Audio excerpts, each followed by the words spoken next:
ഗൗതം, ഇപ്പോൾ എന്തായാലും നമുക്ക് വളരെ വേഗം ഒന്ന് മൂകാംബികയിലേക്ക് പോകണം. ഭക്തിയുടെ പാരമ്പര്യത്തിലാണ് ഇപ്പോൾ കൊല്ലൂർ മൂകാംബിക ക്ഷേത്രം. അരുൺ കൊടുങ്ങൂരുണ്ട് മൂകാംബിക ക്ഷേത്രത്തിൽ നിന്ന്. കൊല്ലൂരിൽ നിന്ന് മഹാരഥോത്സവത്തിൻ്റെ തയ്യാറെടുപ്പുകളെല്ലാം അവിടെ പൂർത്തിയായിട്ടുണ്ട്. പൂജകളൊക്കെ പുരോഗമിക്കുന്നു. രാവിലെ 11:15 രഥംവലിയുടെ മുഹൂർത്തം. ആ സമയത്താണ് രഥംവലിയുടെ ചടങ്ങുകൾ ആരംഭിക്കുക. എന്നാൽ പിന്നീട് ക്ഷേത്രത്തിന് പുറത്തേക്ക് രഥം എഴുന്നള്ളിക്കുക ഏതാണ്ട് 5 മണിയോടുകൂടിയാണ്. അരുൺ കൊടുങ്ങൂർ ചേരുന്നുണ്ട് ക്ഷേത്രത്തിൽ നിന്ന്. അരുൺ, ചടങ്ങുകളൊക്കെ എങ്ങനെയാണ് പുരോഗമിക്കുന്നത്? 11:15 മുഹൂർത്തം എന്ന് മനസ്സിലാക്കുന്നു. തിരക്കിൻ്റെ ഒരു പാരമ്യതയിലേക്ക് കൊല്ലൂർ എത്തിക്കഴിഞ്ഞിട്ടുണ്ടോ കൊടുങ്ങൂര്?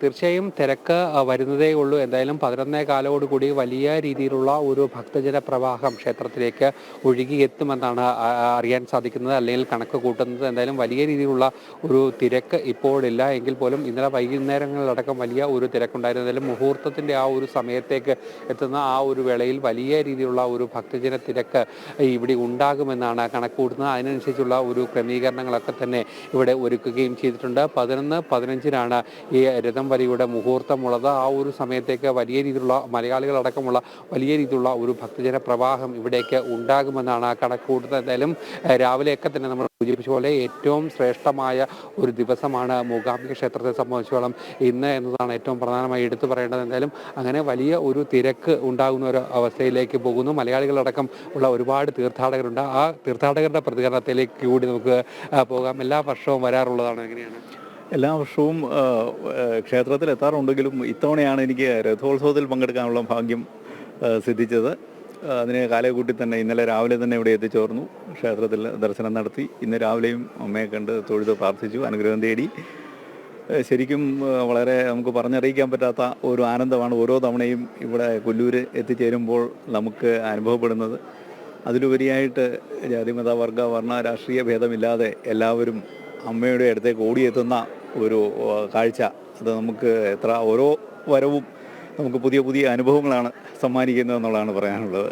ശരിക്കും പൂർവ്വജന്മ പുണ്യമാണ് ഇന്ന് ഈ മണ്ണിൽ നിൽക്കാൻ കഴിയുക എന്നാണ് അല്പസമയങ്ങൾക്ക് മുമ്പ് സുബ്രഹ്മണ്യ അടിക പറഞ്ഞത്. ഒരു അക്ഷരാർത്ഥത്തിൽ ഏറ്റവും പ്രധാനപ്പെട്ട ഒരു കാര്യം. ഒരുപാട് ആളുകൾ ഈ ഒരു ദിവസം ഇങ്ങനത്തെ തീർച്ചയായിട്ടും അത് അമ്മയുടെ ഒരു നിയോഗമായിട്ട്, അമ്മയുടെ ആ ഒരു ആശീർവാദം ഉള്ളത് കൊണ്ട് തന്നെയാണ് എത്തിച്ചേരാൻ സാധിക്കുന്നത് എന്നുള്ളതാണ്. നമ്മുടെ ഔദ്യോഗിക തിരക്കുകളും കാര്യങ്ങളും എല്ലാം ഉണ്ടെങ്കിൽ പോലും നമുക്ക് ഇവിടെ എത്തിച്ചേരുക അതൊരു പ്രത്യേകമാണ്. നമുക്ക് അതിന് എല്ലാ സാഹചര്യങ്ങളും ഒത്തു വരുന്നുണ്ട്. അമ്മയെ കാണാനായിട്ട് കൂടെ വരാൻ സാധിക്കുന്നുണ്ട്. മാസത്തിൽ ഒരു തവണയെങ്കിലും ഇപ്പോൾ എത്തിച്ചേരുന്ന ഒരു അവസ്ഥയിലേക്ക് കാര്യങ്ങൾ എത്തിയിരിക്കുകയാണ്. ഏറ്റവും സന്തോഷകരമായ ഭാഗ്യങ്ങൾ നിറഞ്ഞ ഒരനുഭവം. എങ്ങനെയാണ് ഇന്നത്തെ ഒരു ദിവസം ഇവിടെ നിൽക്കാൻ പറ്റി? എങ്ങനെയാണ് ഈ ഒരു അനുഭവത്തെ കാണുന്നത്? തീർച്ചയായും ഇന്നത്തെ അനുഭവം എന്നെ സംബന്ധിച്ച് വലിയൊരു അനുഭവമാണ്. കാരണം എന്താണെന്ന് പറഞ്ഞാൽ ഞാൻ എൻ്റെ സഹോദരിയുടെ ബാല്യകാഴ്ച കാരണം ഈ പോക്ക് ഞാൻ വരാൻ പറ്റില്ലെന്ന് സങ്കടത്തിലിരിക്കുകയായിരുന്നു. നേരത്തെ പ്ലാൻ ചെയ്തതാണ്, പക്ഷേ അത് മുടങ്ങിപ്പോയി. പെട്ടെന്ന് അത് മാറ്റിവെക്കാനുള്ള സാഹചര്യം ഉണ്ടാവുകയും ഇതിൽ പങ്കെടുക്കാനുള്ള ഒരു സൗഭാഗ്യം ലഭിച്ചു. അമ്മ വിളിക്കുമ്പോൾ മാത്രമേ ഇവിടെ വരാൻ പറ്റൂ. അമ്മ നമ്മൾ കാണണമെന്ന് തോന്നി കഴിഞ്ഞാൽ അമ്മ നമ്മളെ വിളിക്കുകയും ചെയ്യും. അതിൻ്റെ ഏറ്റവും വലിയ ഉദാഹരണം അത്. കാരണം ഞാൻ ഒരിക്കലും പ്രതീക്ഷിച്ചില്ല എൻ്റെ സിസ്റ്ററിൻ്റെ പാലുകാഴ്ച മാറ്റി വയ്ക്കുകയും എനിക്ക് വരാൻ കഴിയുമെന്ന് തോന്നുന്നു. അതുമാത്രമല്ല, ട്രെയിൻ ടിക്കറ്റ് പോലും ഞാൻ ലാസ്റ്റ് മൊമെൻറ്റ് വീട്ടിൽ കൺഫേമായും കിട്ടി.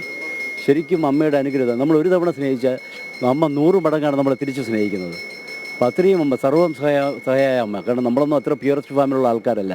എന്നിട്ടും നമ്മൾ ഒരു ചെറിയ സ്നേഹത്തിന് അമ്മ 100 ഇരട്ടിയായിട്ട് നമ്മളെ സ്നേഹിക്കുകയാണ്. അപ്പോൾ നമ്മൾ അത്ര യോഗ്യനാണോ എന്ന് പോലും ചിലപ്പോൾ തോന്നാറുണ്ട്. വളരെ സന്തോഷമാണ് ഇതിൽ പങ്കെടുക്കാൻ പറ്റിയതിലും. കാരണം ഒരു ഭാഗ്യമായിട്ട് കൊടുത്തു. ഒരു എന്താ പറയുക, ജന്മത്തിൻ്റെയൊക്കെ ഒരു അനുഗ്രഹമായിരിക്കാം ഇന്നിങ്ങനെയൊക്കെ വന്ന് പങ്കെടുക്കാൻ കഴിയുന്നത്. അമ്മയുടെ സ്നേഹം കിട്ടുന്നതിനുള്ളൊരു ഭാഗ്യം ലഭിക്കുന്നതിനും. എങ്ങനെയാണ് ചേട്ടാ, എല്ലാ വർഷവും വരാറുള്ളതാണ്? എങ്ങനെയാണ്? എല്ലാ വർഷവും വരാറുണ്ട്, മാസത്തിലും വരാറുണ്ട്. പരമാവധി അമ്മയെ കാണുക എന്ന് കഴിഞ്ഞാൽ ഒരു സന്തോഷവും അനുഭൂതിയുമാണ്. അമ്മയുടെ ഒരു അനുഗ്രഹം ഉള്ളത് കൊണ്ടായിരിക്കാം ഇവിടെ എങ്ങനെ എത്തിപ്പെടാൻ പറ്റുന്നത്. പ്രത്യേക ഒരു അനുഭൂതിയാണ് ഇവിടെ വന്ന അമ്മേനെ കണ്ടാൽ. ഒരു പറഞ്ഞറിയിക്കാൻ പറ്റുന്നില്ല. അത്രയും അധികം ഒരു രഥോത്സവത്തിന് എല്ലാ തവണയും ഇങ്ങനെ എത്താറുണ്ടോ? എങ്ങനെയാണ്? എല്ലാ തവണയും എത്താൻ പറ്റാറുണ്ട്. അമ്മയുടെ അനുഗ്രഹം കൊണ്ടാണ് ഇങ്ങനെ എത്താൻ പറ്റുന്നതെന്ന് വിചാരിക്കും. ഇപ്പോൾ ഒരു 3 വർഷമായിട്ട് ഇപ്പോൾ എല്ലാ രഥോത്സവത്തിനും ഇവിടെ എത്താൻ പറ്റാറുണ്ട്. നവമിക്കായാലും ശരി, പുറത്തെ രഥോത്സവത്തിനായാലും ശരി, അമ്മയുടെ ഒരു അനുഗ്രഹമായിരിക്കാം, ഒരു പുണ്യം.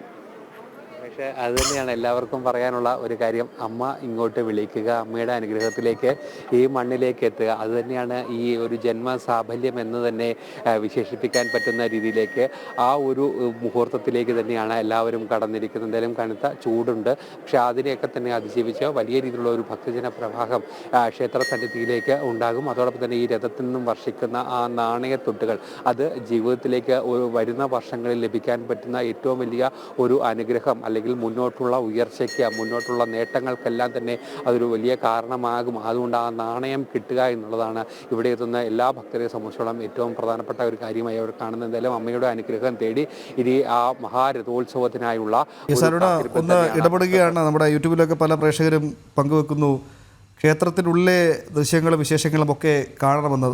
ഈ ഭക്തരുടെ പ്രതികരണമൊക്കെ കണ്ടു. എന്നാൽ ക്ഷേത്രം അണിയിച്ചൊരുക്കിയിരിക്കുന്നതും ക്ഷേത്രത്തിൻ്റെ അന്തരീക്ഷമൊക്കെ കാണാൻ ആളുകൾ താല്പര്യപ്പെടുന്നുണ്ട്. ആ ദൃശ്യങ്ങളിലേക്ക് കൂടി ഒന്ന് പോയി വിശദാംശങ്ങൾ പങ്കുവെക്കുമോ?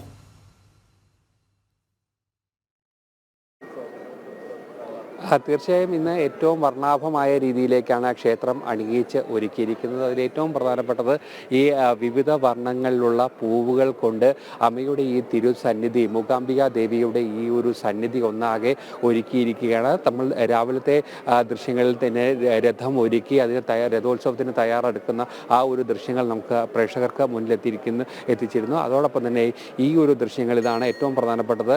ഈ വിവിധ വർണ്ണങ്ങളിലുള്ള പൂവുകൾ കൊണ്ടൊക്കെ തന്നെ ഏറ്റവും മനോഹരമായി ഈ ക്ഷേത്ര സന്നിധി ഒന്നാകെ അണിയിച്ചൊരുക്കിയിരിക്കുകയാണ്. എല്ലായിടങ്ങളിലും ദേവീ മന്ത്രസ്തുതികൾ മാത്രം നിറഞ്ഞു നിൽക്കുന്ന ഒരു അന്തരീക്ഷത്തിലേക്ക്, ഏറ്റവും പവിത്രമായ, ഏറ്റവും പുണ്യമായ ആ ഒരു നിമിഷത്തിലേക്ക് കാത്തിരിക്കുകയാണ്. മലയാളികളടക്കമുള്ള ഒരു തീർത്ഥാടകരുടെ വലിയ ഒരു സഞ്ചയം കൂടി ഈ ക്ഷേത്ര സന്നിധിയിലേക്ക് ഒഴുകിയെത്തുന്നുണ്ട്. കേരളത്തിന് പുറത്ത് മലയാളികൾ എത്തുന്ന ഏറ്റവും പ്രധാനപ്പെട്ട ക്ഷേത്രം കൂടിയാണ് കൊല്ലൂർ മൂകാംബിക ക്ഷേത്രം. അതുകൊണ്ട് തന്നെ വലിയ രീതിയിലുള്ള ഒരു ഭക്തജന തിരക്ക് ഇന്നലെ വൈകിട്ടൊക്കെ തന്നെ അനുഭവപ്പെട്ടിരുന്നു. ഇന്നും അതിന് സമാനമായ രീതിയിലുള്ള ഒരു തിരക്ക് ഉണ്ടാകും. എന്തായാലും ആ ഒരു രഥം വലിയുടെ ആ ഒരു മുഹൂർത്തത്തിലേക്ക് കടക്കുകയാണ്. ഇനി ഏതാനും മണിക്കൂറുകൾ മാത്രമാണ് മുന്നിലുള്ളത്.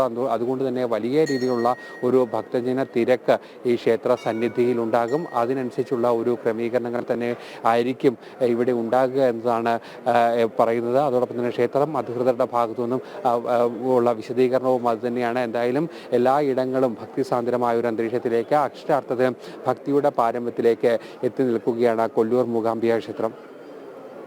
യെസ്, കൊല്ലൂരിൽ നിന്ന് അരുൺ കൊടുങ്ങൂരാണ് വിശദമായ വിവരങ്ങളും ദൃശ്യങ്ങളും ഒക്കെ പങ്കുവച്ചത്. രഥോത്സവത്തിന് ഒരുങ്ങിക്കഴിഞ്ഞു കൊല്ലൂർ മൂകാംബിക ക്ഷേത്രം. ഇനി കാത്തിരിപ്പാണ്. ദേവിയെ പുറത്തേക്ക് എഴുന്നള്ളിക്കുന്ന ആ മുഹൂർത്തത്തിലുള്ള കാത്തിരിപ്പാണ്.